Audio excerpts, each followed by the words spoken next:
না। তিনি সেনাপতি বিষয়ে তার জ্ঞান নাই, তাকে কি সেনাপ্রধান বানাইব?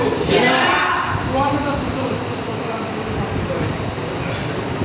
এই 54টার মধ্যে 27টা যুদ্ধে নেতৃত্ব দিয়েছিলেন স্বয়ং মোহাম্মদ সাল্লাল্লাহু আলাইহি সাল্লাম। মোহাম্মদ সাল্লাল্লাহু যে রাষ্ট্রের প্রধান ছিলেন দীর্ঘ 10 বছরে 10 বছরে মোহাম্মদ সাল্লাল্লাহু রাষ্ট্রের পরিচালনার ক্ষেত্রে সামান্য জনগণ থেকে কি হয় না, পরিচিত হয় না। তার শাসন ব্যবস্থা সম্পর্কে সুশৃঙ্খল এবং অত্যন্ত সুবিচারপূর্ণ এবং ন্যায়পরায়ণ।